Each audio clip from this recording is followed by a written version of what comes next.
অবস্থা দেখেন, এটা কি ভালো আলুর সাথে সিদ্ধ দেওয়ার কথা? আপনারা বলেন, ভালো আলুর সাথে কি সিদ্ধ দেওয়ার কথা? হ্যাঁ, এইসব বিজনেস। তুমি আলুটা ফ্রেশ করে ধুইয়া তারপর সিদ্ধ করবা। কারণ কি, এটা তো আর রান্না করে আর খাচ্ছে না, এটা কিন্তু মিক্স করবে। তুমিও খাও, এটা তো অন্য মানুষ কেউ খাবেন না, কেউ খাবেন না। খোলেন এটা, এটা কি জিনিস?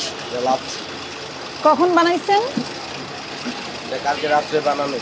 কালকে রাত্রে। কি কি আছে এটার মধ্যে? দই, দুধ, চিনি। কেন আপনারা ইনস্ট্যান্ট বানিয়ে দেন না ব্লেন্ডারে? এটা কি আপা যেই আসুক, লাচ্ছির দোকানে কি করে, সবাই তো ইনস্ট্যান্ট লাচ্ছি বানিয়ে দেয়, দইটা মিলিয়ে পানিটা বরফ দিয়ে। এই দই কি আপনারা বানান?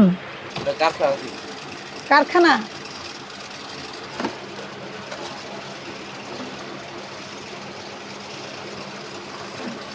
এগুলো আপনার বাসায় বানান? আর নিচে কি, এটা কি?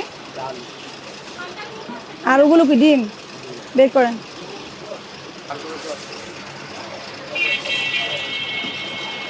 এটা কি কোনো হাইজেনিক ওয়ে হলো?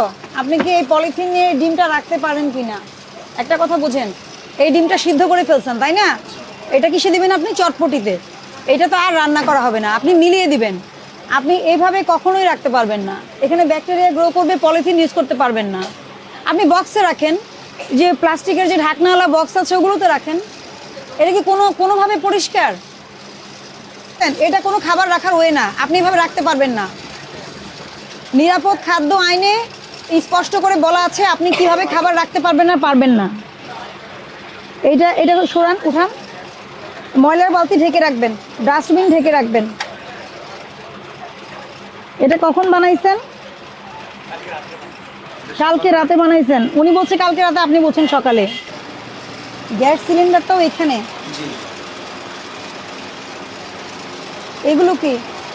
এগুলো যে আপনার এমনি ড্যামেজ মাল। ড্যামেজ